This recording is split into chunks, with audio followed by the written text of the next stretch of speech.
que você está aí. E eles apagaram a luz e hoje eu não posso falar nada. Eles já falaram que hoje eu tinha que só obedecer aqui as coisas.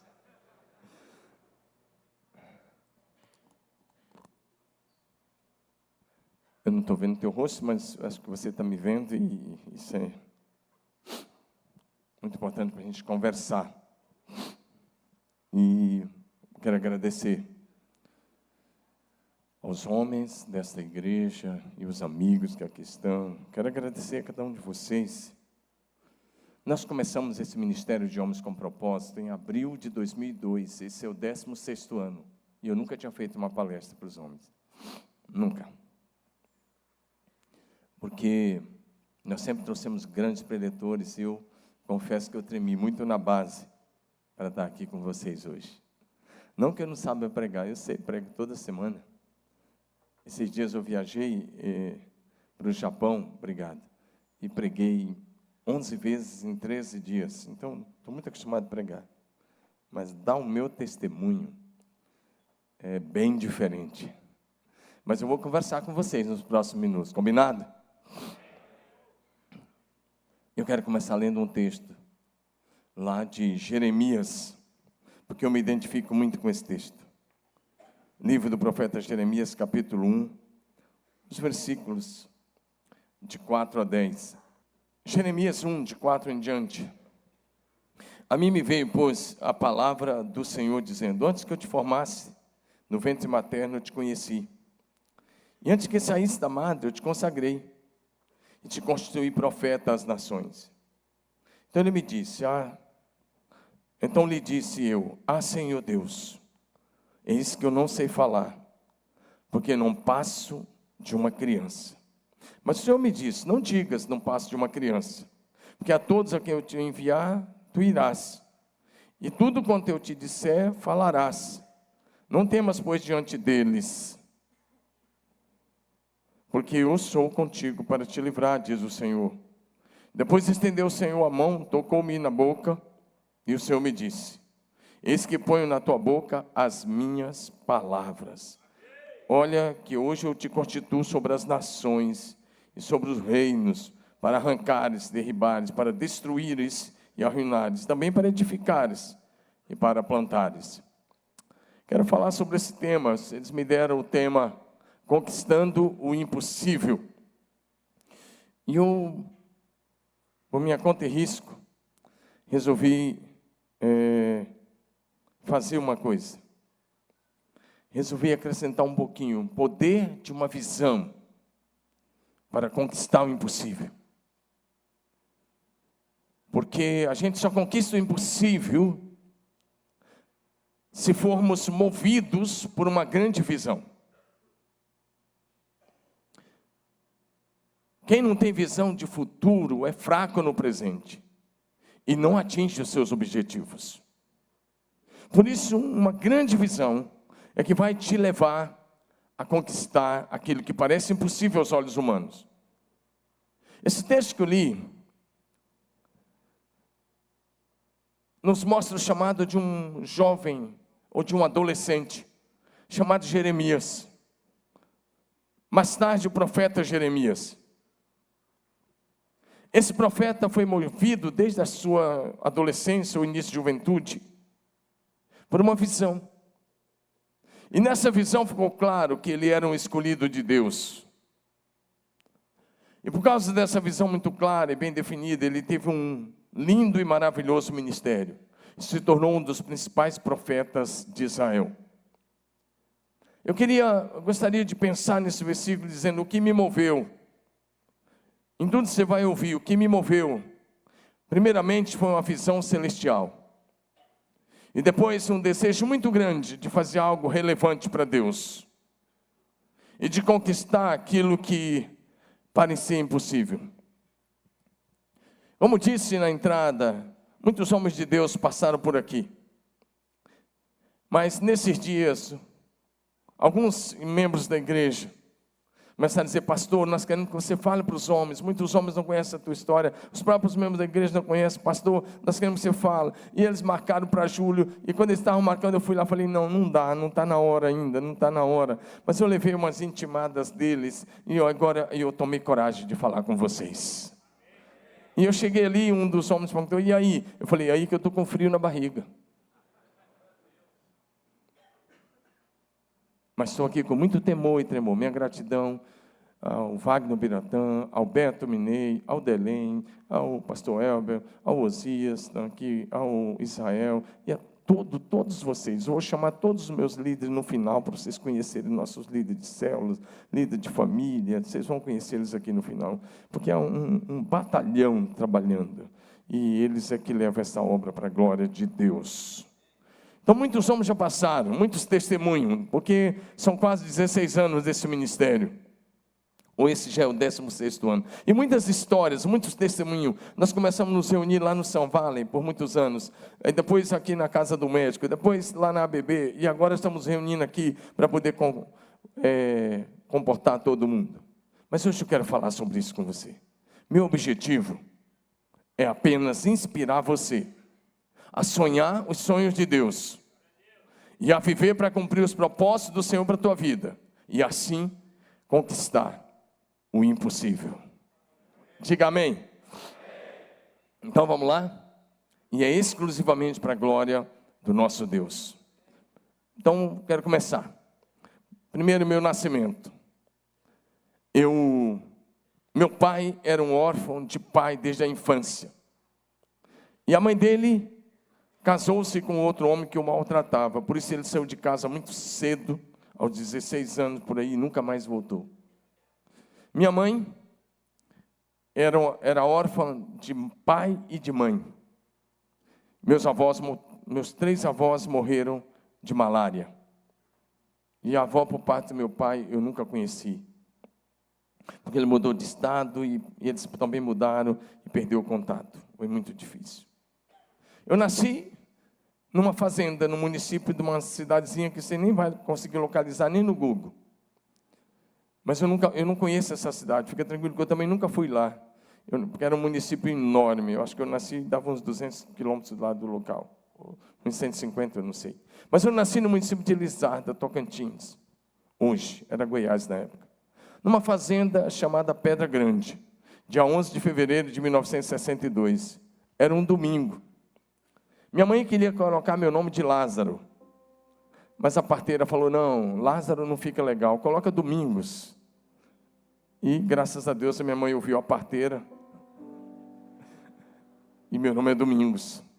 Então não foi num hospital, nem do SUS. Foi lá na fazenda mesmo, parto normal. E eu sou o 5º filho de uma família de 8 irmãos. 4 homens e 4 mulheres. Não tinha TV mesmo, então bastante filhos. Tive uma infância muito simples na fazenda, porém muito boa. Eu gostava muito de tudo da fazenda. Mas eu gostava especialmente de pescar com meu pai. Desde cedo eu pescava com meu pai. E se tem uma coisa uma das saudades era de poder pescar com meu pai. Isso não é mais possível, ele já está com o Senhor há 3 anos. Mas um dia eu voltei lá e falei: pai, ainda dá para pescar? E ele disse: Domingos, agora não dá mais.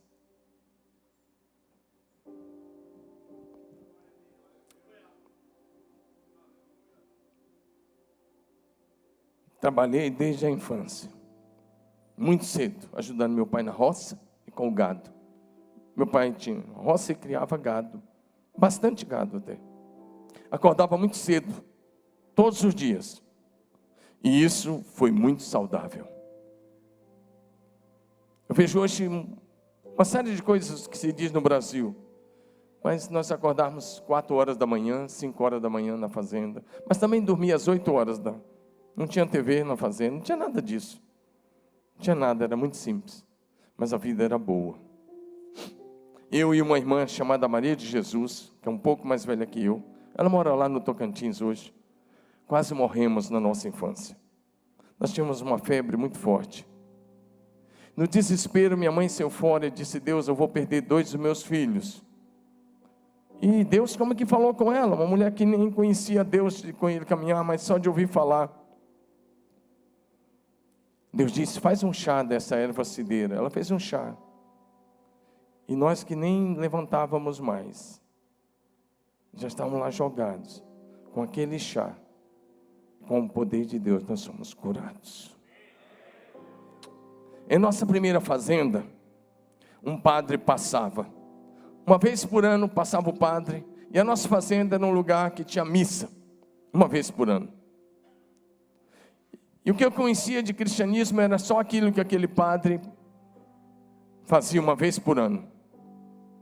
Então, na minha infância, e conhecendo só aquilo, eu dizia para os meus pais que eu queria ser padre. E eu cresci. E até o meio da minha adolescência, eu queria ser padre. Mesmo na fazenda, nós tínhamos o temor de Deus. Até sem saber. Todos os dias, na hora do almoço e da janta, todos nós, 8 irmãos, a gente colocava as mãos assim, no almoço, na hora do almoço e da janta, e nós dizíamos a seguinte frase: louvado seja o nosso Senhor Jesus Cristo. Benção papai, benção mamãe. Mas nós não éramos cristãos evangélicos. O começo dos estudos. A primeira parte dos estudos foi na fazenda. A fazenda de um vizinho, a uns 6 quilômetros de distância, talvez um pouco mais. Todos os dias a gente ia de manhã e voltava meio-dia ou depois do meio-dia. A pé. Foi assim que comecei a estudar. Aos sábados, naquela escola, tinha prova oral de matemática. Tabuada. E quem errasse, apanhava de palmatória, tinha que dar mão, e o professor batia porque errou. Entende porque eu aprendi a decorar? Porque desde cedo eu aprendi a decorar tabuada. Depois, meu pai levou a escola para a própria fazenda nossa, também ficou lá um tempo. Mas a segunda parte dos nossos estudos, a partir dos 10 anos de idade, foi em Tocantins, a cidade do Osias, que ele acabou de falar, e a nossa cidade onde crescemos. Primeira parte numa escola estadual. Eu sei que tem jovens aqui me ouvindo. E talvez se reclama porque estuda numa escola estadual. Eu estudei numa escola estadual. Uma escola estadual que está lá até hoje, uma boa escola. Mas a partir da 6ª série, e até terminar o antigo 2º grau, ensino médio, eu estudei no Colégio Batista do Tocantins. E me formei com um curso técnico em administração de empresas. A minha adolescência e juventude foi dentro de uma máquina de beneficiar arroz de nossa família. Meu pai ainda tinha fazenda, mas tinha também uma máquina de beneficiar arroz, uma boa máquina. Se você me perguntar de arroz, até hoje eu sei bastante, até gosto de comer arroz até hoje. Acho que eu sou meio parecido com os japoneses, como Gohan, de manhã, de tarde e de noite. Gohan é aquele arroz japonês. E a adolescência foi dentro daquela máquina, beneficiava bastante arroz e tinha muito trabalho. Muita saca de arroz de 60, 70 quilos, eu pegava de um lado e meu irmão do outro. E tinha um funcionário também, nós fazíamos isso. Às vezes tinha outro funcionário, mas nós fazíamos esse movimento, pegar aquelas sacas de arroz e virar no tanque. Era o dia todo, descosturar e virar e limpar arroz, beneficiar arroz. Mas um dia, chegou um caminhão para descarregar, e era duro descarregar arroz. Eu pesava uns 50 e poucos quilos, eu era muito magrinho. Mas eu era forte. Mas descarregar caminhão de arroz não era muito fácil. Mas um dia chegou meu pai comprou um caminhão de arroz dessa região de Lizarda, que era um outro município muito longe, e aquele caminhão chegou. E quando aquele caminhão chegou, nós íamos descarregar todo um caminhão lotado, abarrotado de arroz. Arroz em casca. Tinha uma frase de para-choques. E naquele caminhão tinha uma frase: eu sou um lizardense otimista. Eu olhei e eu nunca mais esqueci. E eu disse: eu também sou um lizardense otimista. Experiências desagradáveis na infância e adolescência. Primeiro, aos 6 anos, nessa primeira fazenda, eu caí de um cavalo. Uma queda muito feia. Eu bati minha testa na pedra e abriu toda a testa. Eu tinha 6 anos de idade. Isso me deixou bastante ferido e bastante machucado. Era um cavalo do meu pai, eu sabia que ele pulava se montasse no pelo. Mas eu estava com o rapaz, ele falou, não, eu vou te colocar no pelo, eu vou puxando o cavalo. E eu disse, não faz que ele vai pular. Mas eu era só uma criança, ele já era um rapaz. E quando ele colocou o cavalo, saiu pulando, não deu outra. E eu tentei segurar nas crinas, mas não deu. E ele me jogou por cima da cabeça dele. E foi uma queda muito feia, eu quase morri. E aquele rapaz teve que me levar para casa, nas costas dele, muito sangue. Eu fiquei banhado de sangue, porque abriu tudo. Meu pai aplicou uma injeção de penicilina, nem pensar em levar no médico. Colocou umas rapas de uma árvore chamada emboruçu, e eu fui curado lá na fazenda, e hoje não tem nem marca, para a glória de Deus. Diga amém. Um outro trauma na infância que durou muitos anos, foi a perda da nossa segunda fazenda.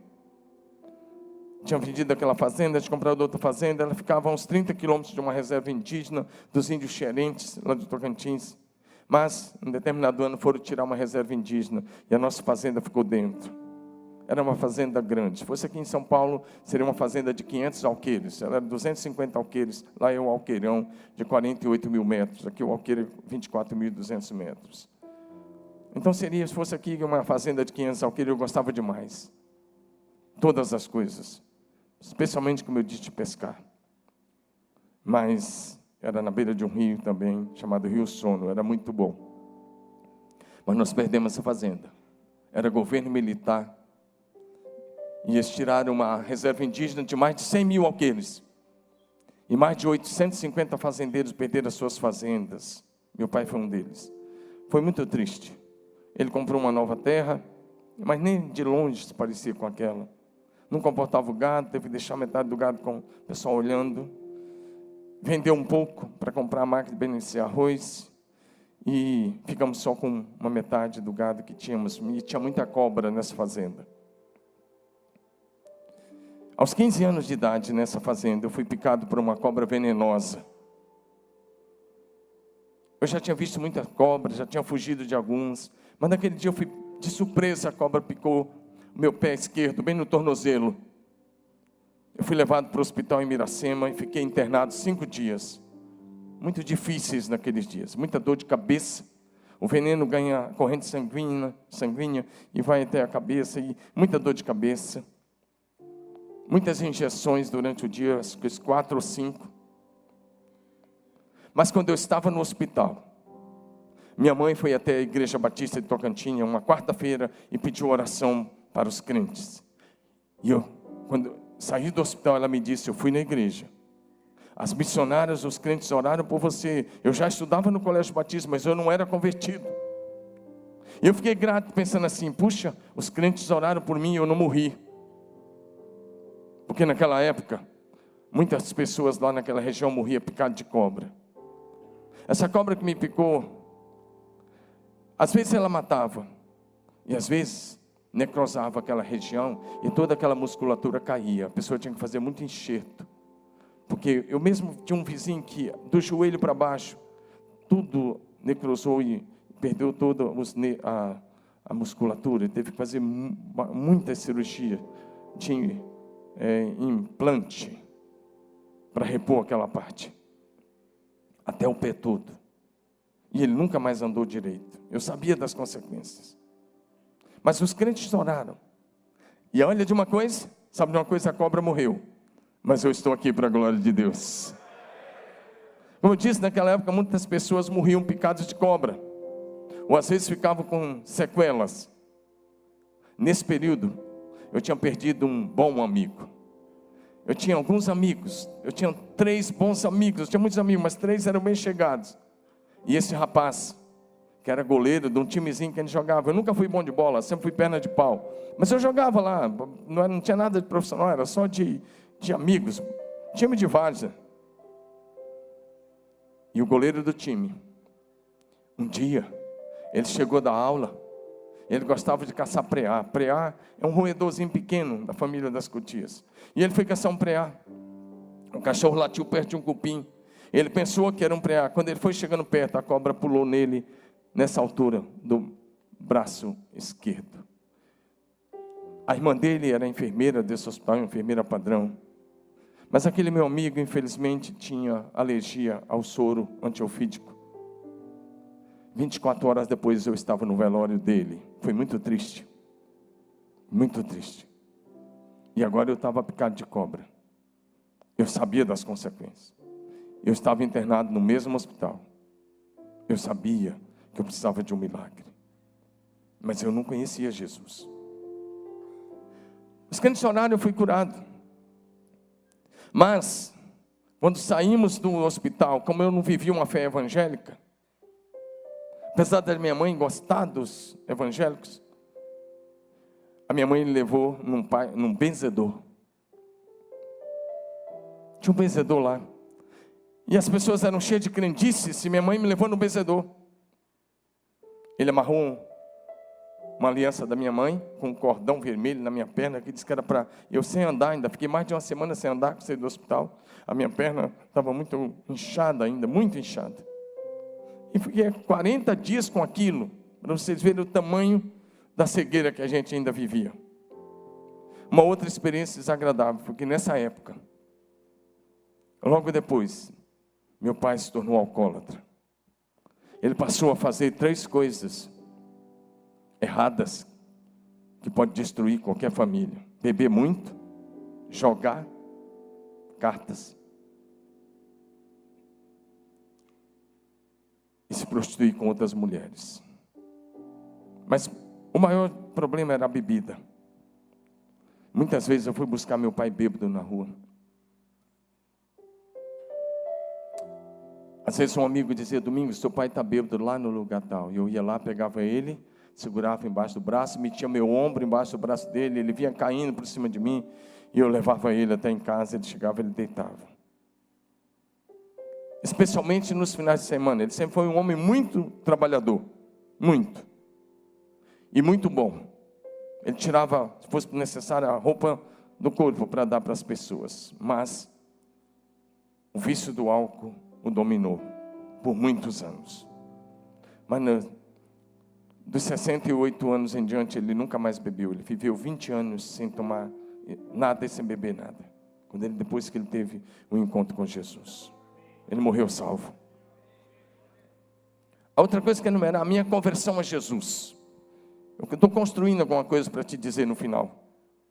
Como é que a gente conquista? Minha conversão a Jesus Cristo. Minha mãe tinha um irmão evangélico, morava numa outra cidade. Eu creio que ele orava por nós. Eu creio que, apesar de não conhecer Deus, Ele me separou antes de eu nascer. Como Ele separou o profeta Jeremias. Eu li para você. O texto diz: antes que você fosse formado, eu te escolhi. O que esse texto está dizendo é que você existe, porque Deus tem um propósito para a tua vida. Você não existe porque simplesmente teu pai e sua mãe tiveram relação. Você existe porque antes da tua existência houve um propósito eterno. E você está na terra para cumprir o propósito eterno de Deus. Mas eu queria ler também um outro texto. Gálatas 1, 15 e 16. Onde Paulo fala do mesmo assunto. Quando, porém, ao que me separou antes de eu nascer, e me chamou pela sua graça, aprove revelar seu Filho em mim, para que eu o pregasse entre os gentios, sem detença, não consultei carne e nem sangue. Paulo disse: eu fui separado pela graça de Deus antes de nascer. Eu acredito que foi assim, porque lá naquela fazenda, eu era apenas um improvável, nada mais do que um improvável. Entreguei minha vida a Jesus Cristo aos 16 anos de idade. Já se passaram 40 anos. Em junho completou 40 anos. Estou com 55 anos hoje. E Deus usou como instrumento a primeira igreja batista de Tocantinha, a quem eu sou muito grato. A todas as missionárias, os pastores que por lá passaram. Fui batizado no Rio Tocantins, no Rio mesmo. Um mês depois, dia 25 de junho de 1978, aos 16 anos. Meu pai tinha proibido a gente. Ele disse: se algum de vocês virar crente, eu mando embora de casa. Mas ele foi para a fazenda. Eu sabia que quando ele ficava na fazenda com o vaqueiro, ele ficava muito tempo. E nesse tempo que ele foi na fazenda, ele foi ficar na fazenda, eu fui na igreja com um amigo, que o pai dele bebia junto com meu pai. Era o dono de uma padaria na cidade. E esse amigo hoje é pastor em Goiás. Nós dois, o nome dele é Carlos. E nós fomos naquela manhã na igreja. Ele me chamou: Domingos, vamos na igreja, vamos na igreja. E ele também não era convertido, e nem eu. Eu falei: rapaz, meu pai não quer. Não, vamos, seu pai nem está aí. Eu passei na padaria e nós nos encontramos e fomos para a igreja. Cheguei lá, estava tão cheia. E nós começamos a assistir o culto. Era a segunda vez que eu entrei naquele lugar. Eu tinha entrado uma vez porque um amigo tinha me dito assim: Domingos, vamos lá na igreja batista. Lá tem umas menininhas legal, bonita. Eu falei assim: cara, meu pai falou que lá tem bode, não posso ir lá não. E nós tínhamos saído da missa. Ele falou: não, cara, seu pai não está falando a verdade não, rapaz, ela tem coisa boa. E esse meu amigo nem é convertido, só se converteu agora. Mas ele me levou, a primeira vez eu cheguei lá, vi que não era verdade não, que meu pai tinha falado, era só história. Meu pai também tinha ouvido as histórias e passou para frente. Ele tinha medo dos crentes, por isso que ele falou, não, ele não estava mentindo. Ele escutou e passou em verdade para frente. Assisti naquela vez com aquele primeiro amigo, gostei, vi uma música boa, um órgão bom, guitarra. Falei: puxa, esses caras aqui, não vi nada de bode na frente, ainda mais bode preto que meu pai tinha falado, não tinha nada, era só a história da carochinha. Claro que era uma lenda que espalharam. Mas naquele dia aquele amigo me chamou e eu fui pela manhã. E normalmente numa igreja batista de manhã o culto é doutrinário. Mas naquela manhã teve apelo. E eu pensei: se o meu amigo Carlos, ele estava sentado mais na frente e eu atrás, que estava muito cheio. Eu falei: se meu amigo Carlos for na frente entregar a vida a Jesus, eu também vou. Eu mal acabei de pensar, ele se levantou e foi. Eu falei: puxa, agora eu tenho que ir. E eu fui à frente e entreguei minha vida a Jesus. Foi o passo mais certo e mais definitivo da minha vida, que mudou a minha história e mudou o meu destino. Mas naquela época não tinha celular, não tinha nada, ninguém tinha como avisar meu pai. Ele estava na fazenda, ficava lá com o vaqueiro, cuidava do gado, ficou lá. Acho que ele ficou bem mais de mês. E eu comecei a frequentar a igreja fielmente, ganhei uma Bíblia. Na segunda-feira ganhei um cantor. O Wagner gosta muito de cantor. Você está por aí, né, Wagner? Está me vendo. Olha o que acontece. E um mês depois, aquela igreja corajosa disse: não, vamos batizar você. Eram 11 pessoas que foram batizadas naquele dia. E eu fui um deles, o Carlos também. E eu convidei todos os meus amigos, meu irmão. Minhas irmãs não quiseram ir, mas meu irmão mais velho do que eu disse: eu vou. E ele foi com os amigos, ficaram tudo no barranco do rio. E o pastor me batizou. Quando o pastor me virou na água, o pastor Ricardo Antônio Falcoste, que hoje está aposentado já aqui em São José do Rio Preto. Ele era paulista. É paulista. Quando o pastor me virou na água, que ele me levantou, normalmente o pessoal ia aplaudir, mas meus amigos gritaram em coro: e aí, Domingos, você viu Jesus ou viu um jacaré? Meu querido, eu queria afundar de novo e não sair mais. Eu nunca esperei, eu convidei os caras pensando que eles iam levar a sério, e eles bagunçaram o coreto. Estava todo mundo ali, tinha bastante gente, a igreja toda. E meu irmão foi um dos que gritou, só que hoje ele é evangélico, sério, para a glória de Jesus Cristo. Um homem de Deus hoje. A convivência com a minha família, após a conversão, não foi muito legal. Eu saí do batismo, fui para a igreja, troquei de roupa na casa do pastor, que era próximo ao rio, fui para a igreja. E quando eu cheguei da igreja, meu pai estava sentado no sofá da sala e o vaqueiro no outro. E ele falou: você tomou uma decisão que você não podia. Só que ele não falou com essa calma, foi aos berros. Você agora é o dono do seu nariz. Você pode ir embora dessa casa. Você não pertence mais aqui. Mas bem alto, os vizinhos escutando. Foi muita gritaria. E eu fiquei parado na porta.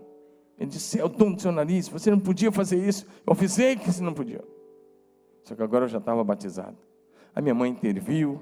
Minhas irmãs, principalmente minha irmã mais velha, na época era mais madura, interviu também, todo mundo interviu. Eu acabei ficando, claro, coração de pai, perdoou, e 4 anos depois ele estava totalmente convencido de que eu tinha feito a escolha certa. Ele ficou me observando muito tempo. A convivência com meus amigos mudou bastante, porque agora eu não ia mais nas boates, e também não bebia mais, que eu já tinha começado a beber e fumar com eles, mas agora eu não fazia mais isso. E eu ganhei pelo menos 5 dos meus amigos para Jesus. Levei eles para a igreja. Um deles já morreu, infelizmente morreu afastado. Desde o início da minha conversão, tomei a decisão de ler bastante a Bíblia e decorar muitos versículos. E decorei em 3 meses mais de 150 versículos.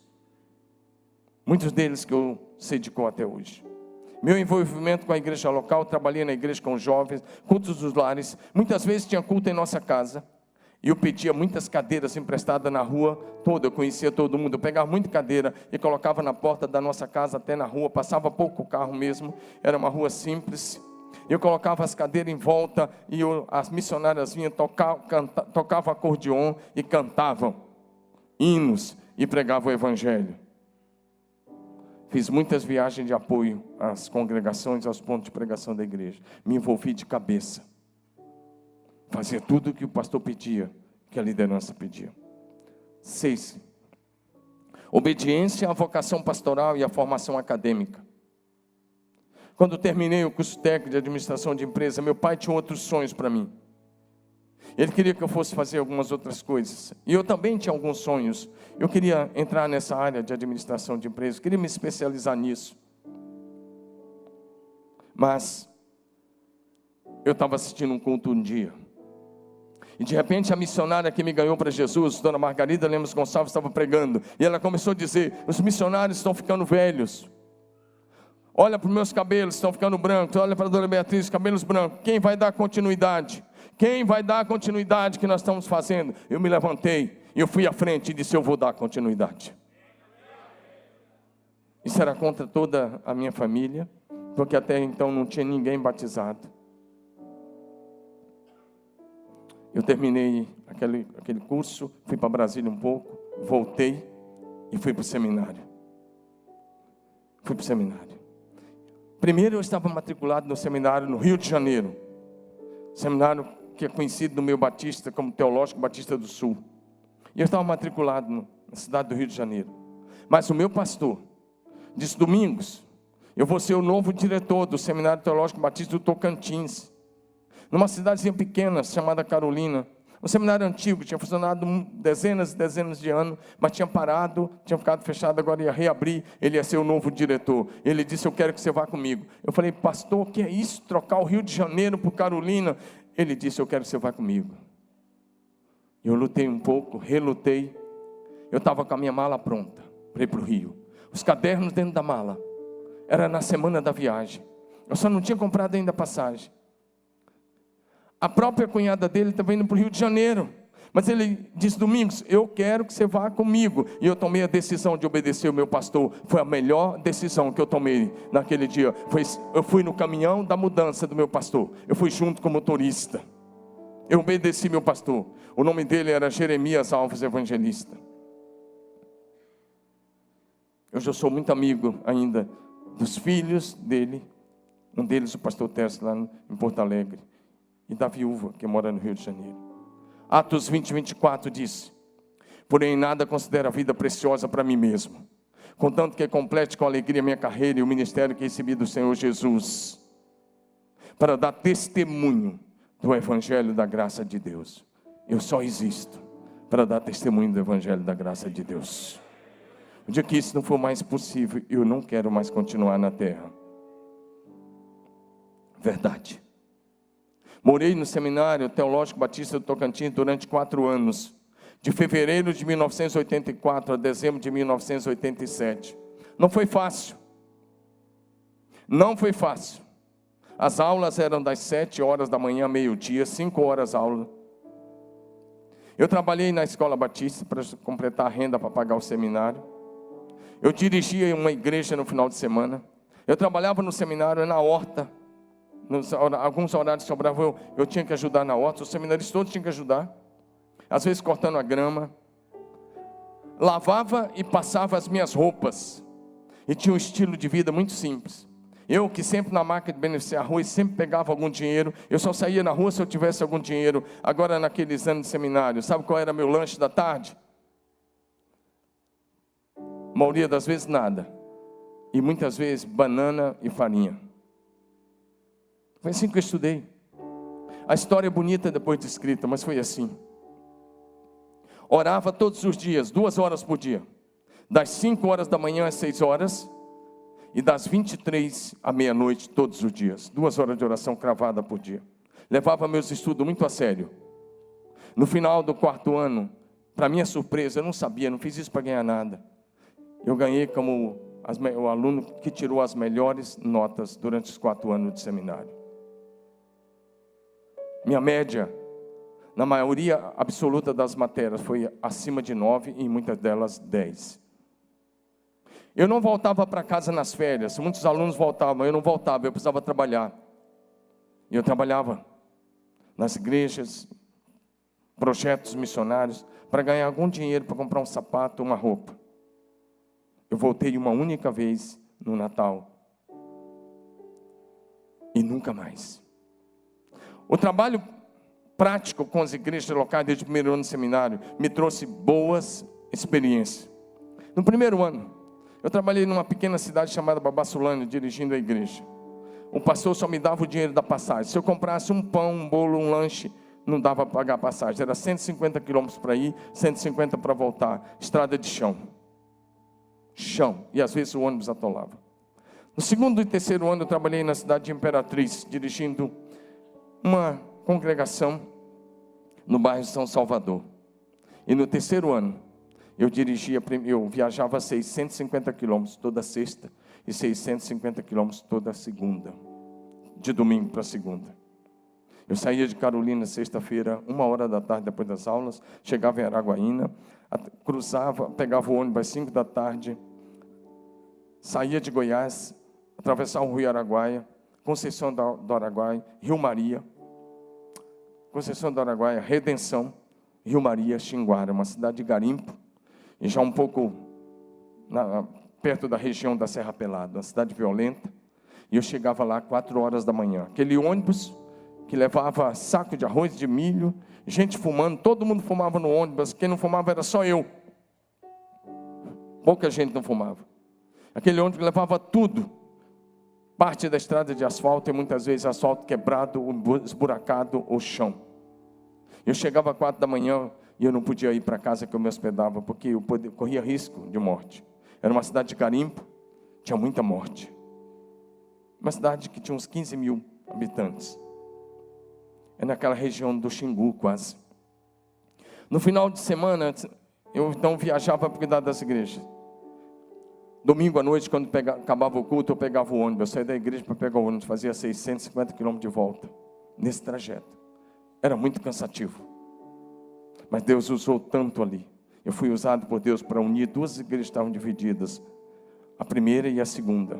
E elas se tornaram a Igreja Batista Aliança de Xinguara. Concluí o meu curso. Antes de concluir o curso, no meio do 4º ano, a primeira Igreja Batista de Araguaína, que também nos acompanhava, pediu o meu concílio para julho de 1987. E eu fui o primeiro aluno, na minha época, até a minha época, a ser ordenado solteiro naquele seminário. Porque eles só ordenavam casado. Eu tinha 34 pastores presentes no meu concílio. Para ser ordenado na minha época, não era essa farra de hoje. Não era essa moleza de hoje. Mandava carta para todas as igrejas do campo, do estado. E o meu campo pegava todo o norte de Goiás, sul do Pará e sul do Maranhão. O campo Batista Tocantins. Todas as igrejas receberam uma carta. E os pastores liam. E na carta dizia, o concílio do domingo está marcado por dia tal, tal, tal. E a carta era lida nas igrejas. Alguém nessa igreja conhece alguma coisa que desabone a conduta desse candidato ao ministério pastoral? Se alguém se levantar e disser, eu conheço, ele tem uma dívida, ou ele tem um problema de caráter, ou tem uma coisa, essa pessoa não seria ordenada. Mas graças a Deus ninguém se levantou. Pela graça e misericórdia de Deus. Meu concílio aconteceu. no dia 4 de julho de 1987. Eu fiquei em pé, meus colegas de ministério estavam lá, o diretor do seminário, meus colegas de seminário estavam lá, o diretor estava lá, alguns professores e 34 pastores formavam aquele concílio. Eles me fizeram muitas dezenas de perguntas, oral. Eu respondi todas, menos uma. A única pergunta que eu não respondi é que eu não achei que fosse relevante. Eu lembro dela até hoje. Sabe qual era a pergunta? Você pode dar uma prova científica do pecado? E eu não achei que fosse relevante. E o próprio concílio achou que não era depois. Porque a pessoa que fez a pergunta disse assim depois, uma resposta até um tanto fraca. A AIDS não seria uma prova científica do pecado? E eu falei, pode ser. Mas aqueles 34 pastores me aprovaram por unanimidade. E deixa eu te contar um negócio interessante. Minha ordenação então seria no dia seguinte. Eu fui aprovado, era numa convenção batista lá do Tocantins, em Araguaína.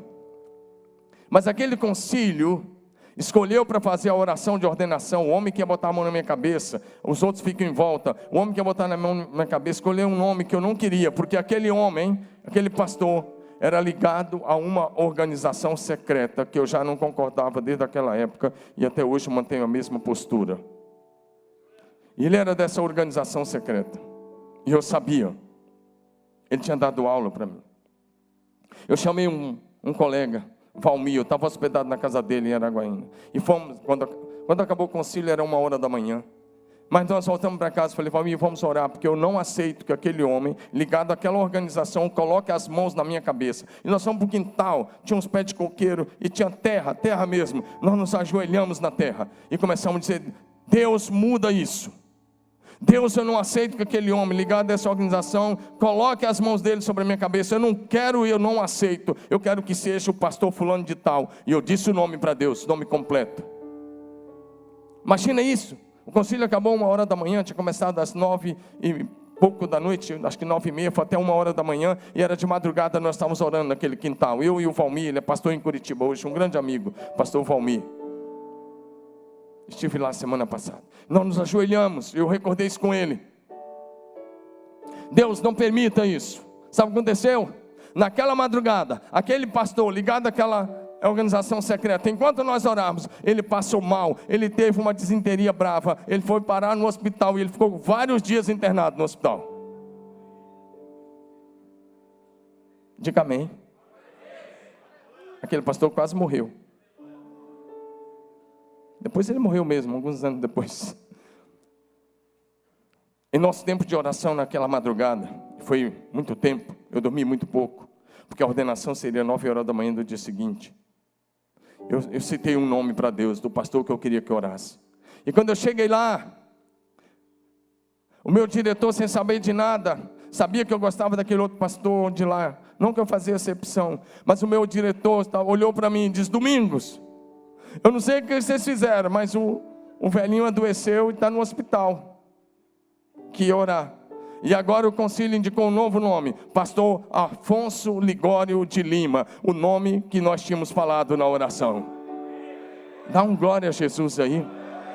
E eu vi o cuidado de Deus, porque Ele queria que um homem de Deus colocasse as mãos sobre a minha cabeça naquela noite, naquela manhã. Então na manhã do dia 5 de julho de 1987, aos 25 anos de idade, para a glória de Deus, eu fui ordenado ao ministério pastoral. Já se foram aí 28 anos, parece, ou mais. Continuei no seminário até terminar, tinha um semestre por à frente. E quando eu terminei, passei por uma rápida crise. Porque o diabão chegou para mim, o inimigo, e falou assim comigo, Domingos, e agora, cara? Como é que você vai fazer para conseguir 5 sermões por semana? Eu falava no rádio, numa rádio chamada Rádio Araguaia de Araguaína, porque eu estava lá trabalhando como num cargo de executivo dos jovens, da juventude do estado, ou da região toda. Pegava parte desses 3 estados, Goiás, Pará e Maranhão. Eu falava no rádio, e eu tinha que pregar na igreja sexta, sábado, domingo e na quarta-feira. Tinha culto, tinha que falar. Como é que você vai conseguir 5 sermões por semana? Isso começou a mexer comigo, e eu comecei a pensar, não vou conseguir, é mesmo, não vai dar. Eu fui lá em Carolina pegar umas coisas, e eu estava andando na rua, eu lembro direitinho, e eu parei em frente a um hotel, chamado Hotel Sansão, e eu estava passando em frente ao hotel, e aquilo estava uma angústia, eu já tinha planejado, eu vou parar tudo, eu vou para o mercado secular mesmo, porque eu não vou conseguir 5 sermões por semana. De repente Deus falou audível comigo, audível na minha mente. Domingos, quem fez a boca do homem? Eu parei em frente a esse hotel. Eu falei, foi o Senhor. Então por que você está acreditando nessas mentiras? E ele me falou o texto de Jeremias. Eu te levantei e eu vou colocar a minha palavra na tua boca.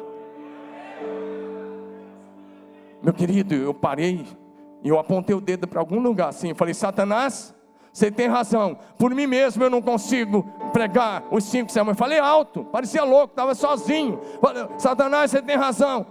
Por mim mesmo eu não vou conseguir os 5 sermões por semana, mas Deus acaba de me dizer que vai colocar as suas palavras na minha boca.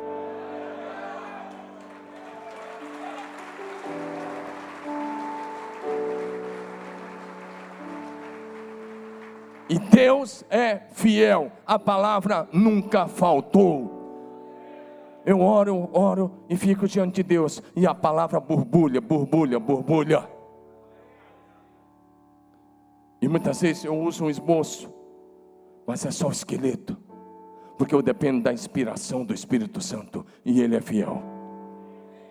Trabalhei com jovens, mais um tempo promovi congresso em Imperatriz, realizamos bons congressos, mas eu recebi um convite, meu primeiro pastorado, vou passar mais rápido agora, bem rápido, tá bom? Meu primeiro pastorado foi na linda cidade de Curitiba, uma boa cidade, de tempo integral, foi lá, na Igreja Batista Bom Retiro. Para quem conhece Curitiba, eu pastorei uma igreja que na época era 3 quadras exatas da prefeitura.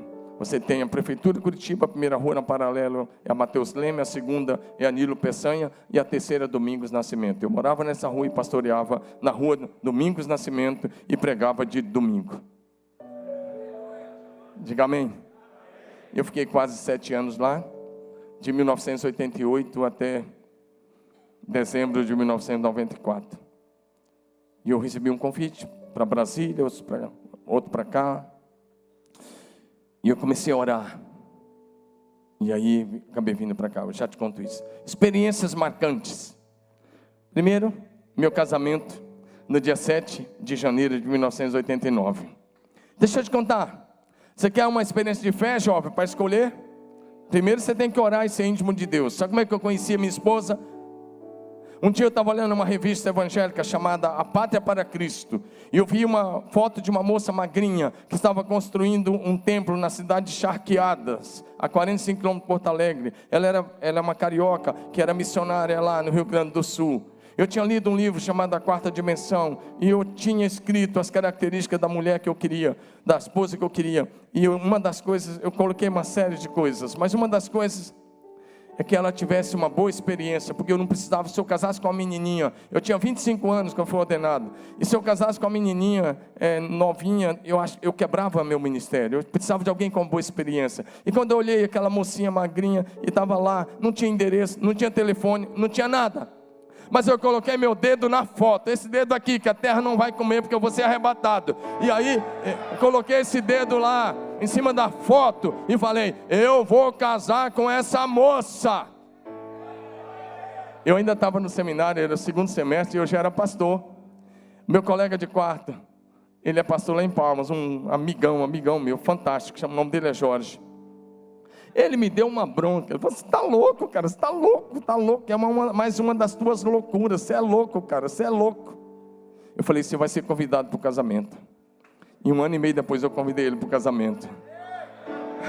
Porque 3 meses depois eu consegui o endereço. Eu fiquei de olho, eu lembrei do nome, Rosângela. Eu nunca mais esqueci, eu falei, esse nome aqui, esse é o nome. E um dia eu fui para a biblioteca do seminário e eram mais de 600 missionários, achar um nome no meio, mas eu lembrei, Rosângela, fui lá, Rosângela Moreira Lima, eu falei, é essa. Escrevi uma cartinha perguntando se ela queria ser minha amiga. Ela é minha melhor amiga até hoje. Amém? Outra experiência marcante foi o nascimento dos nossos filhos, a Renata, 5 de outubro de 1990, e o Davi, que estava aqui na bateria, 8 de fevereiro de 1993. Mas uma experiência mais marcante depois foi que, ao começar lá em Curitiba, eu era pastor num bairro espírita, muito espírita, tinha sede da Federação Espírita no bairro, tinha colégio espírita, faculdade espírita, tinha tudo lá. Eu tive muitas batalhas espirituais, mas ali Deus começou a me dar a visão aberta. Na infinita misericórdia dele, Ele me deu o dom de discernir os espíritos com o dom da palavra do conhecimento. E por várias vezes eu orava das 3 da manhã às 4:30, das 3 às 5 da manhã, ajoelhado. Eu ia para a sala e lá eu me ajoelhava, colocava a cabeça no tablado. O piso era de tablado, era uma casa boa. E eu orava ali. E ali Deus começou a abrir meus olhos, às 3:30 da manhã, 4 horas da manhã. Assim eu orava, e Deus me mostrava o demônio que estava agindo naquela casa. Lembro de um dia que marcou minha vida, e deu mais firmeza à minha fé. Eu tinha orado, depois fui deitar, e eu estava quase que dormindo. De repente veio uma visão aberta. Um membro da igreja que estava no hospital, morrendo de câncer. Deus me mostrou ele lá. Eu tinha visitado ele às 18 horas. E eu tinha dito para a família: nós estamos segurando esse irmão aqui com as nossas orações. Eu disse para a esposa: você concorda? Vamos desligar ele aqui da igreja militante. Deixa eu explicar por que eu fiz isso. Porque um ano antes ele tinha sido curado de câncer. E a Bíblia diz: vai e não peques mais para não te suceda coisa pior. Ele ficou um ano curado. Mas depois ele tomou umas garrafadas de um pessoal que tinha vindo do Mato Grosso. E o câncer, 6 meses depois, voltou com tudo. E quando eu fui orar, Deus disse: não vou curar, vou recolher. E aí ele ficou alguns meses naquele tratamento. Mas aquele dia eu fui visitá-lo. Era às 18h30. Eu pedi aos familiares para sair. Fiquei só com a esposa e o filho que eram da igreja. Tinha várias pessoas no hospital. Ficamos nós 3 e ele no quarto. Eu disse: você está pronto para subir para o céu? Faz algum sinal. E as lágrimas correram nos olhos e ele apertou minha mão. E eu comecei a falar do céu para ele. Descrevi muita coisa do Apocalipse. E que partir e estar com Cristo é, enfim, incomparavelmente melhor. Depois eu falei para a esposa: você concorda que a gente deve desligar agora ele aqui da igreja militante para a igreja triunfante? Ela falou: concordo. O filho disse: concordo. Peguei na mão dele e disse: Deus, orei exatamente assim: Deus, coloca teus anjos aqui nesse quarto agora. E agora nós desligamos o Wilson nesse instante da igreja militante aqui na terra, e nós ligamos ele na igreja triunfante. E eu disse: ele está desligado, e que os teus anjos subam com ele hoje à noite. Fui para casa, tinha culto na igreja, fizemos o culto, orei, e chegou a hora de deitar. E de repente veio a visão: 2 anjos, 3 demônios, o Wilson, 2 anjos e 3 demônios. E os demônios loucos reivindicando a vida do Wilson. E eu comecei uma batalha espiritual muito grande. Eu comecei a dizer: ele é de Jesus, ele é de Jesus. Eu sou testemunha aqui na terra que ele entregou a vida dele para Jesus. E aí me ajoelhei ao pé da cama. Minha esposa estava deitada. E sem perceber eu gritei muito alto. Pensa num berro. Pensa em todas as forças do pulmão. Eu estava orando assim, aquela batalha, vendo os anjos, vendo os demônios, e vendo ele lá. Visão aberta, como eu estou olhando para vocês, vocês estão olhando para mim. Do jeito que vocês estão olhando para mim, era o que estava acontecendo. E lá do meu quarto, a vários quilômetros, porque aquele hospital é o Hospital São Carlos, lá na Avenida das Torres, e eu morava no Bom Retiro. Então, gritei bem alto, com todos os meus pulmões: anjos do Senhor, subam com ele agora, ele é de Jesus, aleluia. Olha uma loucura dessa. Mas era um comando que o Espírito estava dando, o Espírito Santo estava dando. E com essa voz de comando, os anjos viraram o rosto para mim e cantaram assim: glória, glória, aleluia, vencendo vem Jesus, literal. E eu vi os anjos subindo com ele. Eu não vi o céu, mas eu vi os anjos subindo com Wilson. Minha esposa acordou, muito apavorada. Ela disse: você está louco? O que está acontecendo nessa casa? Eu disse: o Wilson acabou de morrer. Ela falou: como você sabe? Eu falei: Deus me mostrou. Fica acordada que o telefone vai tocar. E deu em 5 minutos, talvez um pouquinho mais. O telefone tocou, era o nosso tesoureiro, Tadeu, que era cunhado dele, dizendo: o Wilson acabou de partir para a glória. Eu fiz o velório mais tranquilo da minha vida, porque eu tinha visto para onde ele foi. Diga amém. Nossa vinda para Marília foi em completa obediência à palavra de Deus. Fui convidado, e quando fui convidado não gostei.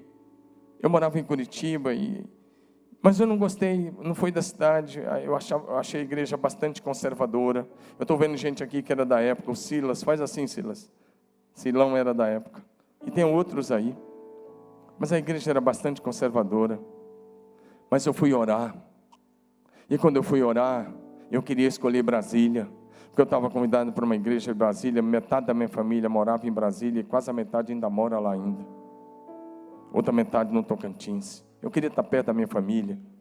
E a igreja de Brasília tinha 450 membros, e tinha uns 120 jovens solteiros. Eu era um jovem que ia fazer 33 anos. E aí, eu fui orar e fiquei um dia orando até às 5 da manhã. Às 5 da manhã, eu comecei a dizer: Deus, eu preciso tomar uma decisão.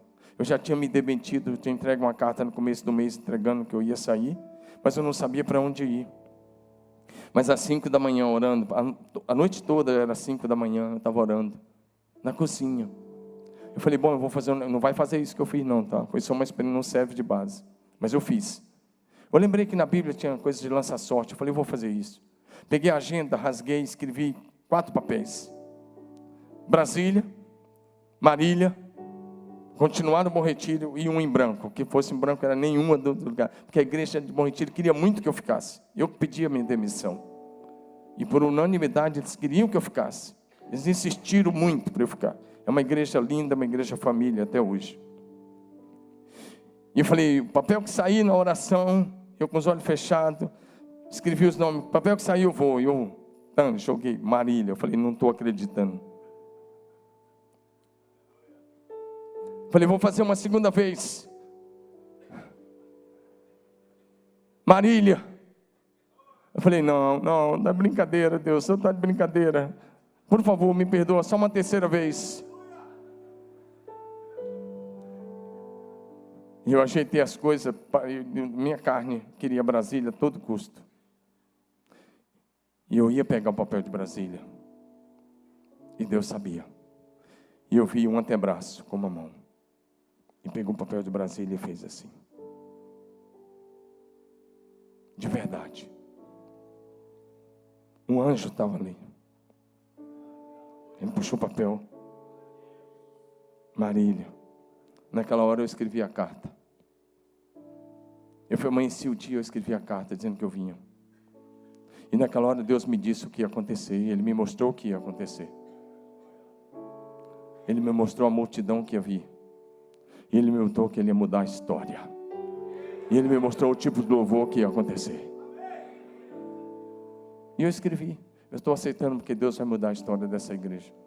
E Ele me deu o texto de Jeremias 33. Nesse lugar que vocês estão dizendo que é isso, que aquilo, ainda se ouvirá a voz do noivo, da noiva, a voz dos que trazem a casa do Senhor, cântico de louvor e de adoração. Foi assim que eu vim parar em Marília. Já se passaram 22 anos e meio. Na época, era uma pequena igreja e conservadora. Mas Deus escreveu a história. Amém? Provações. Só um pouquinho, tá? Provações para você não ver que tudo é flores. Na semana que cheguei aqui, eu fiquei hospedado numa casa de um líder da igreja na época. E traçamos todos os planos para começar o ministério. Mas naquela noite, o principal de Marília foi ao meu encontro. Eu estava naquela casa. E de repente eu escutei passos muito fortes, bem mais fortes que um soldado marchando. Passos que parecia que cada passada afundava. Eu tinha ficado na igreja até quase meia-noite, eu tinha tomado um banho, eu tinha orado, minha esposa estava no quarto, minhas crianças estavam no quarto comigo. Eu estava hospedado numa casa aqui. E de repente aqueles passos que vieram lá da garagem, cruzando o corredor da casa e vieram no meu quarto. Quando eu vi, eu sentei na cama. E de repente aquele principado se postou diante de mim, a 1 metro de mim, a menos de 1 metro. Cabelo de mulher, cara e dentes de leão. Aqueles dentes sujos, nojentos. Eu estiquei o braço. Ele estava dessa distância. E meu dedo foi direto no dente dele. Era o principado de Marília. Ele estava lá com a tropa de elite dele. Estiquei o braço e disse: em nome de Jesus, você está destruído. Saiu fogo do meu dedo. Fogo. Azul e branco. Acredite se quiser, foi assim que meu ministério começou aqui em Marília. Foi frente a frente, cara a cara com aquele inimigo. E aí houve uma batalha espiritual até 20 para as 6 da manhã. 20 para as 6 eles saíram. Eram demônios pesados. Eles foram lá para me afrontar, para dizer: quem é você? Para chegar aqui dizendo que vai mudar a história dessa igreja. Mas o Senhor Jesus venceu. Senhor Jesus venceu. Senhor Jesus venceu mais uma vez. Tive batalhas espirituais internas. Eram os membros antigos que não queriam avivamento. Mas nós fizemos tudo com muita oração. Sempre 40 dias de jejum e oração no templo. Todos os dias 6 horas da manhã. Todos os dias 6 horas da manhã eu estava lá. No princípio, foi até um grupo bom. 60, 50, 40, 30, 20, 10, 8, 5. Se mantinha nos 4, 5. Mas às vezes ia só eu e um irmão chamado Zezinho. Várias vezes era eu. Não é o Zezinho aqui. O Zezinho não era, era um outro Zezinho. E era eu e ele e eu. Todos os dias 6 horas da manhã. Às vezes aparecia um ou outro, mas a maioria dos dias era nós dois. Frio, com chuva ou calor. Um dia até uma pessoa nos roubou lá a carteira dele com bastante dinheiro, enquanto nós orávamos. Outra prova foi o câncer. Em 2002 veio o câncer. Daqui a um pouco eu falo sobre isso. Em 2010 o diabetes. Mas hoje eu sou curado do diabetes, para a glória de Deus. Ano passado eu passei por uma prova muito séria. Além de algumas coisas que tinham passado, fui pego de surpresa no dia 30 de setembro. A morte de um cunhado meu, Wagner. Que era casado com a minha irmã mais nova, Helena. E eu gostava muito desse meu cunhado. Muito. Mas no dia 30 de setembro, num acidente de trabalho, ele caiu e morreu.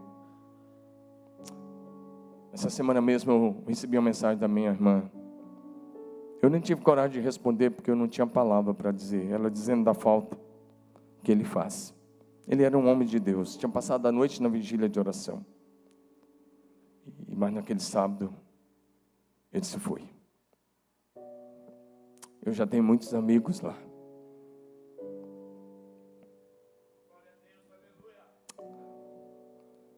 Como que as coisas começaram a mudar? Primeiro o agir de Deus, depois os cursos para a família. Em março de 1998 começamos os grupos familiares, como começamos a chamar hoje, ou que se chama hoje de célula. E os cursos para a família, Casado para Sempre, 1998, Educação de Filho, 1999, Noivos, 1999, Seminário Veredas Antigas, desde março de 1999, Finanças. No meio do câncer, fui fazer o treinamento de finanças junto com o Delém. E nós começamos as 2 primeiras turmas, em agosto de 2002. O Delém dirigiu uma turma na casa dele, e eu dirigi uma lá na casa do nosso amigo, Roberto Burguete e sua esposa Dene. Aí vieram os outros cursos: Hombridade, Mulher Única, Aliança, Paz para Toda a Vida, Habitudes, Corte, Preparando-se para a Chegada do Bebê e assim por diante. São 23 cursos hoje. Experiências durante o câncer. Experiências boas. Deixa eu falar de experiência boa rapidamente. Primeiro, ouvi claramente a voz de Jesus. O tratamento do câncer começou em março de 2002. Mas em junho de 2002, o ano que o Júnior casou, agora o menino do Júnior já tem aí uns 12 anos, né? O Júnior está aqui na frente. Isso foi naquela semana que antecedia o casamento do Júnior. Quimioterapia de março a junho. Não fiz cirurgia, o câncer aqui na rinofaringe, atrás do céu da boca, do tamanho de um ovo de galinha. Mas em junho eu estava vendo uma fase muito crítica. Eu fiquei 10 dias e 11 noites sem dormir nada. Eu tomava 25 gotas de tarja preta às 9 da manhã e 25 gotas de tarja preta às 9 da noite. Mas eu não dormia porque eu estava com um soluço. Esse soluço estava, acho que a cada 10 segundos dava um soluço e aquilo sacudia o meu corpo. E eu não dormia. Só que naqueles dias, minha esposa, que sempre foi magra, mas naqueles dias ela caiu para 42 quilos, por aí, 43. E eu estava definhando e vendo minha esposa indo. E eu não tinha mais forças. E no meio disso, o demônio vinha. Eu morava no 12º andar de um prédio aqui no centro. O demônio vinha e falava: cara, você está sofrendo muito. Pula por a janela, acaba com isso. Detalhe, na época eu era o presidente do Conselho de Pastores de Marília. E eu já vi até a manchete do jornal se eu fizesse isso. Pastor da primeira igreja batista, presidente do conselho, se suicidou. Mas o diabo falava isso: pula pela janela, cara, você está sofrendo demais. E eu simplesmente dizia: sai, Satanás, em nome de Jesus eu te repreendo. Mas muitas vezes essa voz veio no meu ouvido. Mas um dia, na 11ª noite sem dormir, minha esposa magrinha daquele jeito, ela começou a me ungir às 3 horas da manhã. Orar e ungir. Eu não tinha um fio de cabelo. Quando caiu quase tudo, eu fui lá no Silão. Eu corto cabelo lá até hoje. E o Silão tirou o restinho dos penugins que ficou. E fiquei cabeça lisinha. A coisa boa é que não precisava fazer barba naqueles dias. Não tinha barba, não tinha nem sobrancelha, nem nada. Mas naquela noite, depois de 3 horas de oração sem parar, às 6 horas da manhã eu ouvi a voz. Eu ouvi a voz do meu Jesus. Foi a voz dele, o meu amado Jesus. E desde que ele disse, ele deu uma voz, uma ordem de comando, uma palavra com uma voz de comando: basta! E eu sabia que era uma voz de comando no mundo espiritual. Naquela hora o soluço passou e até hoje, para a glória de Jesus Cristo, nunca mais voltou e nunca mais vai voltar.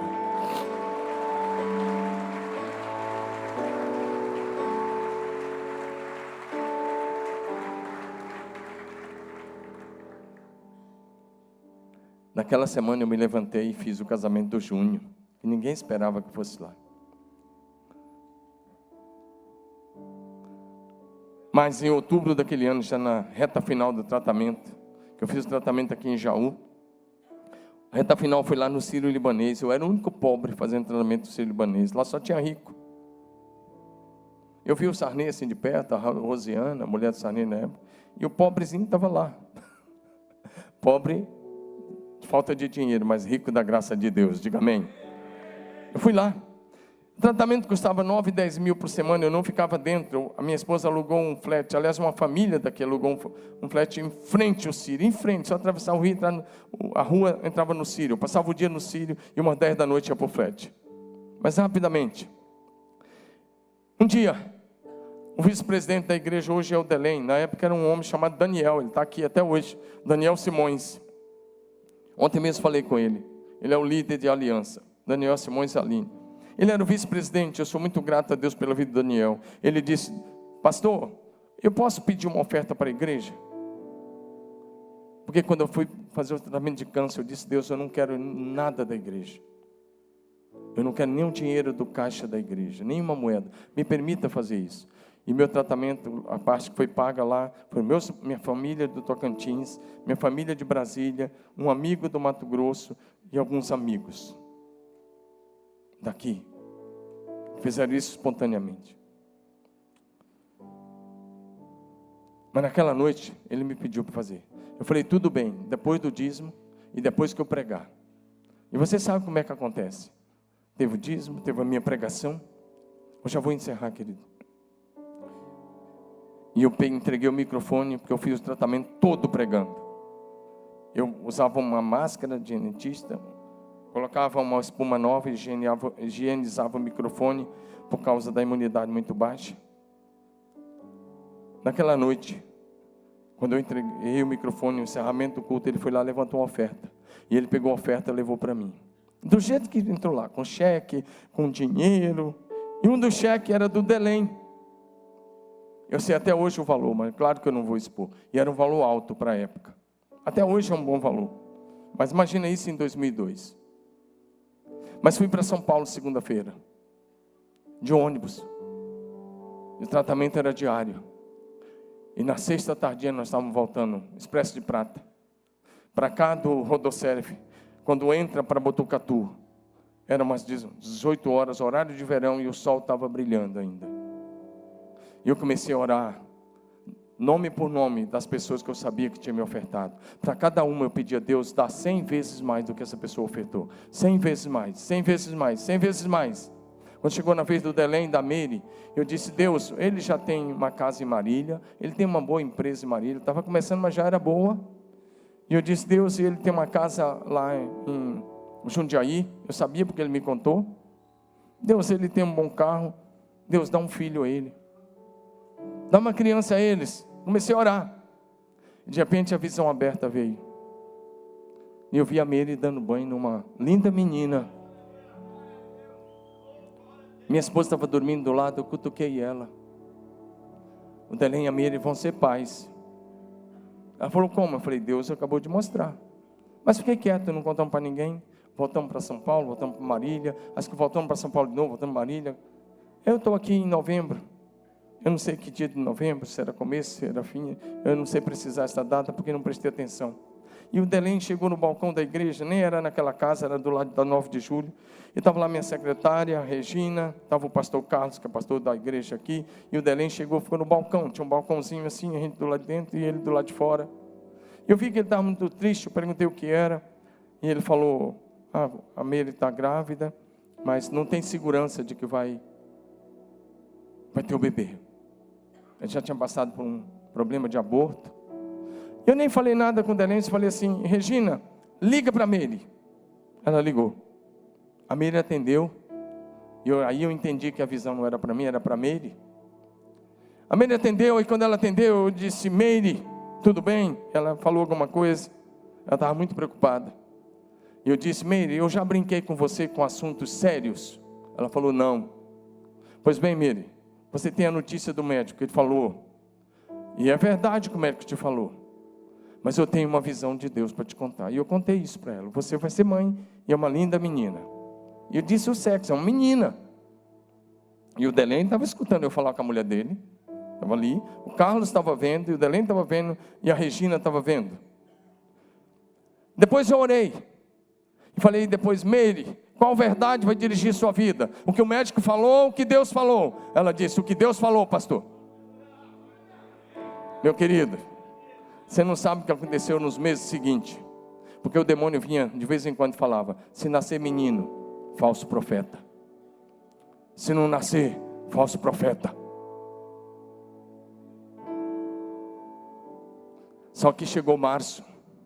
Eu lembro que março, nós estávamos ungindo os líderes lá naquele tempo da 9, e aquelas filas intermináveis. A igreja já tinha mais de 500 membros nessa época. Aquelas filas, gente ungindo. Era uma sexta-feira, e daqui a pouco vem o Delém e a Meire. Estava eu e Rosângela. E a Meire veio com aquele barrigão assim, bem alegre, feliz. E a Meire fala assim: pastor, é uma menina, igual você falou. Eu apontei o dedo e falei assim, igual Deus falou. E hoje a Manu antecipou uns 20 dias, teve mais uma prova que o Delém passou com a Meire, a igreja orou junto. E está aí a Manu, uma moça linda, maravilhosa, para a glória de Jesus. Mas isso não veio por causa de mim, veio por causa do Delém e da Meire. Não tinha nada a ver comigo, eu só fui o portador de uma mensagem.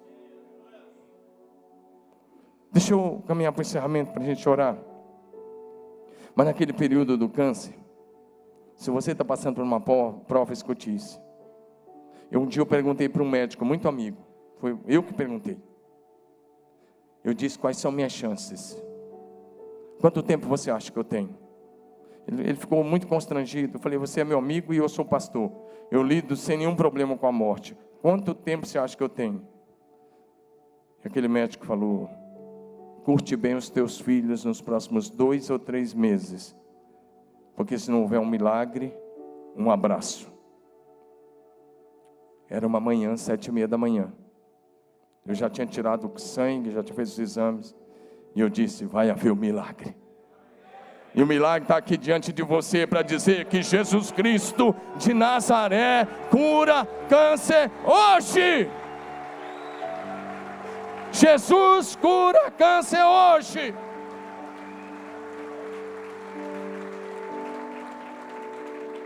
Arthur, fique em pé, Arthur. Arthur, fique em pé. Esse homem aqui é o Arthur, é membro da igreja, diretor do Colégio Água Viva. Vira para eles um pouquinho, Arthur. No dia 28 de setembro vai ser nosso próximo encontro. Vamos ter 2 testemunhos. Um deles vai ser do Arthur. Você vai ver que Jesus cura câncer hoje. Ele está curado agora para a glória de Jesus.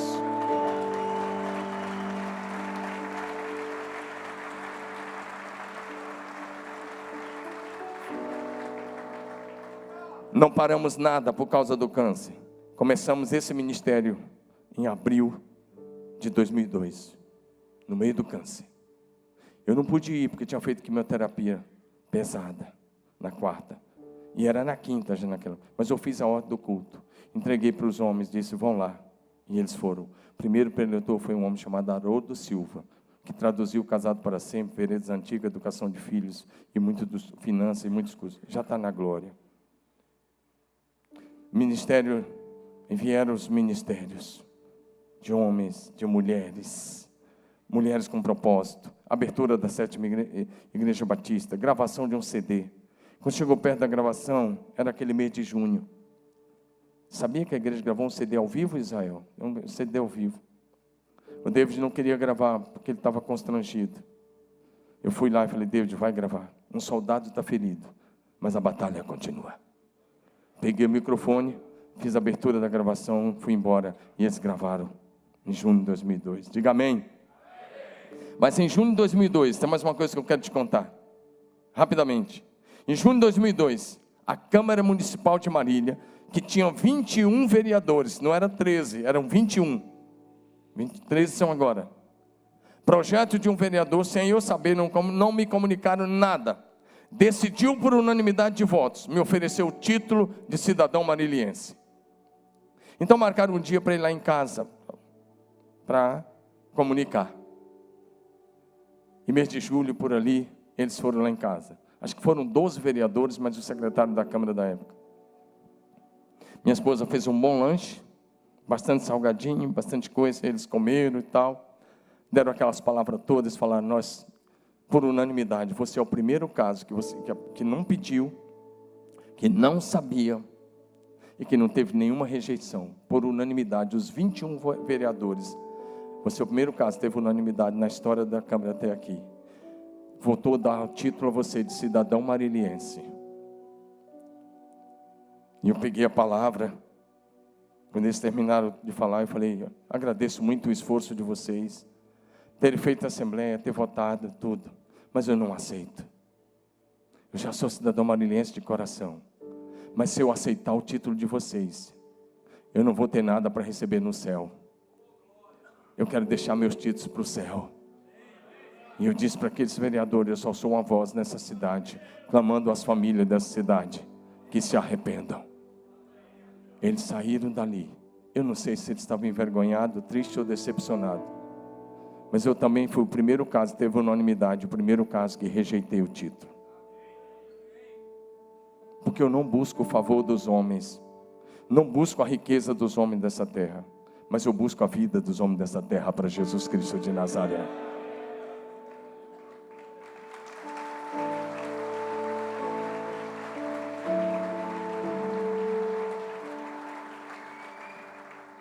Em 2003 entrei no doutorado, e de 2003 a 2006 eu fiz o doutorado em missão urbana e crescimento da igreja na Faculdade Teológica de Londrina, Faculdade Teológica Sul-Americana, Londrina. Crescimento da igreja, e aí eu vou parar. Entregamos o governo dessa igreja ao amado Espírito Santo. Como eu disse, oração no templo todos os dias, campanha de jejum e oração, 40 dias de jejum e oração todos os anos. Tomamos a decisão, enquanto liderança, de sair da tradição para o avivamento. Começamos os ministérios de família e hoje temos 22 cursos que oferecemos gratuitamente para as famílias de Marília. E já multiplicamos isso por muitos lugares. As células vieram. Nós começamos com as células para valer mesmo em 2009. E hoje, só em Marília, são bem mais de 600 células. Todos os membros da igreja são discipulados um a um, homem com homem, mulher com mulher, rapaz com rapaz e moça com moça. Em 2010, começamos os encontros face a face com Deus. O Beto falou aqui. E no primeiro ano eu falei, Beto, nós vamos fazer 6 encontros. Para quem não tinha feito nenhum, ia fazer 6. Ele disse para mim depois que ele achou que era impossível. Mas fizemos 2 encontros de homens, 2 de mulheres, um de rapaz e um de moça. E no final do ano ele falou, pastor, missão cumprida. Diga amém. Amém. Conectando as gerações. Temos tentado conectar as gerações. Nós estamos trabalhando na conexão das gerações. Por isso, temos um trabalho específico e bem direcionado com cada faixa etária. Ministério infantil, juniores, adolescentes, jovens solteiros, jovens casados e adultos. Assim todas as gerações vão sendo conectadas dentro da igreja. A PIB de Marília, que há 22 anos atrás, era uma igreja que tinha um pouco mais de 100 membros que frequentavam. Agora, ela está com mais de 6.500 membros. Deixa eu te dizer uma coisa, bem séria que os membros não sabem. A Convenção Batista Brasileira, da qual nós fazemos parte, ela tem mais de 10.000 igrejas e muitas congregações no Brasil. Mais de 10.000 igrejas. A Convenção Batista Brasileira. Mas hoje, a PIB de Marília está entre as 6 maiores igrejas da Convenção Batista do Brasil.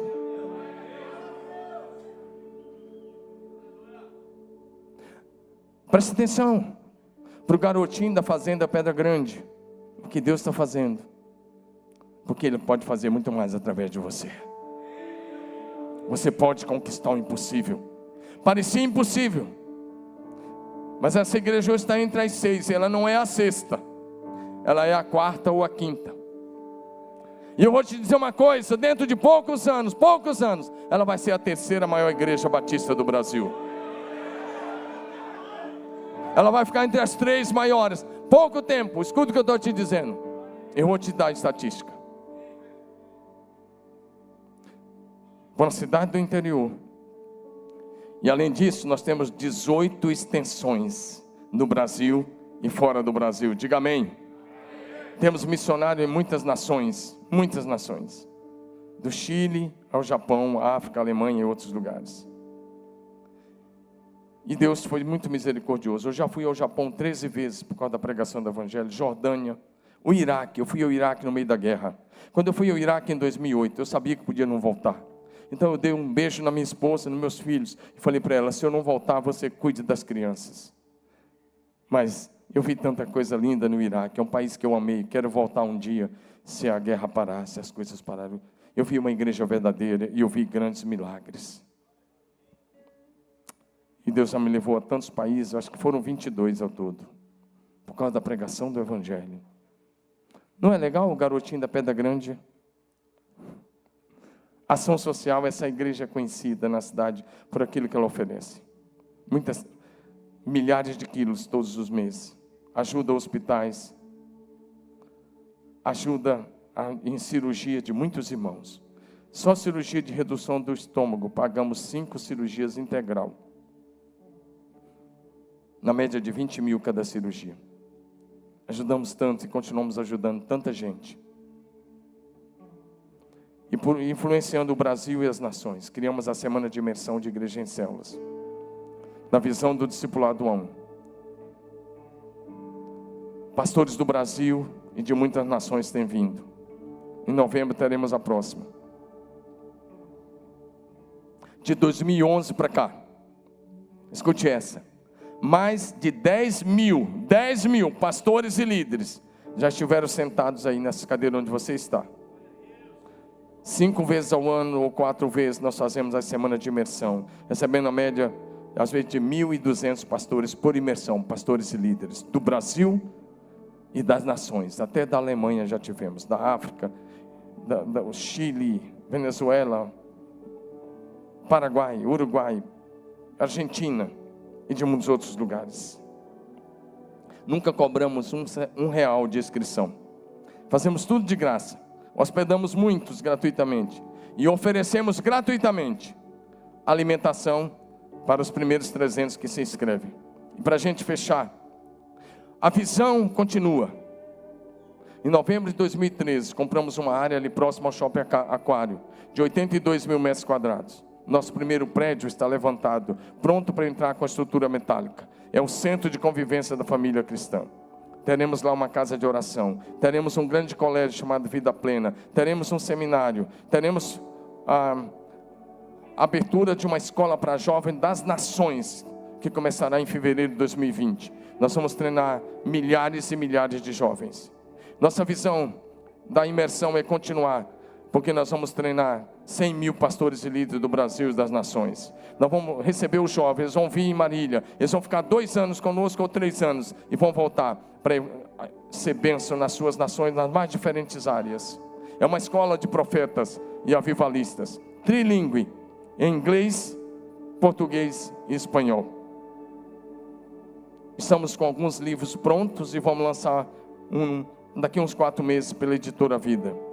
Meu alvo ainda é pastorear essa igreja, se o Senhor permitir, até os 70 anos. E depois fazer muitas viagens missionárias nas nossas igrejas. Meu foco é correr com perseverança a carreira que está proposta, olhando firmemente para Jesus. Levar a cruz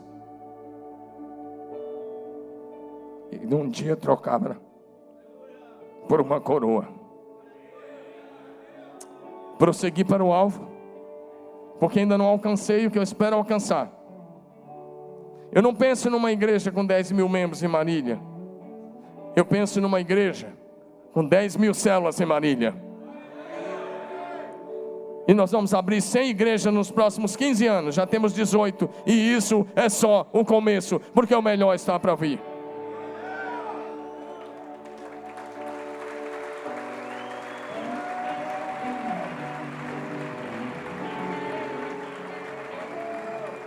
Perseverar na busca constante por um avivamento gerado no céu e operado na terra pelo Espírito Santo.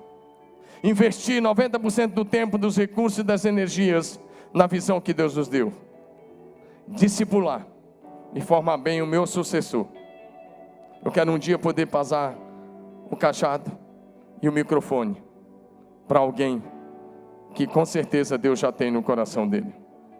Deixar um grande legado de fé, integridade, santidade, lealdade, discipulado e avivamento para as próximas gerações. Glorificar Jesus Cristo. Perseverar na corrida, para que depois de pregar aos outros não venha eu mesmo ficar reprovado. Completar a carreira, guardar a fé. O que te leva a conquistar o impossível não são os métodos humanos, é a visão celestial. O que te leva a conquistar o impossível é se você se tornar um santo homem de Deus. O que mudou minha história foi meu encontro com Jesus. Senão talvez eu seria mais um bêbado lá na minha cidade, ou um drogado em algum lugar. Mas Jesus mudou minha história. E eu continuo. Meu alvo é de Marília para as nações.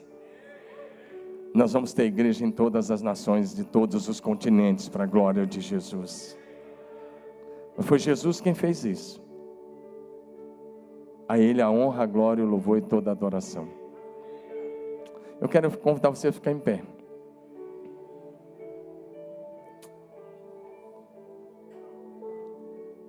Se Deus pegou esse cara nascido na roça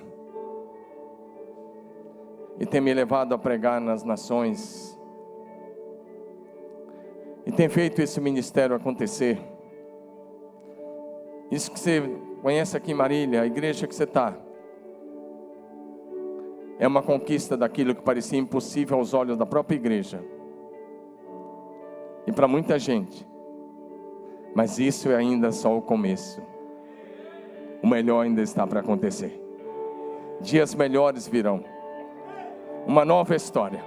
Céus abertos. Avivamento pleno. Milagres extraordinários. Salvação de multidões. Você quer isso para a tua vida? Quer isso para a sua vida? Você quer isso para a sua vida? Eu contei um pouquinho aqui hoje. Eu não vim contar história, eu vim glorificar Jesus Cristo. Eu vim glorificar Ele. Você quer isso para a sua vida? Corre aqui na frente.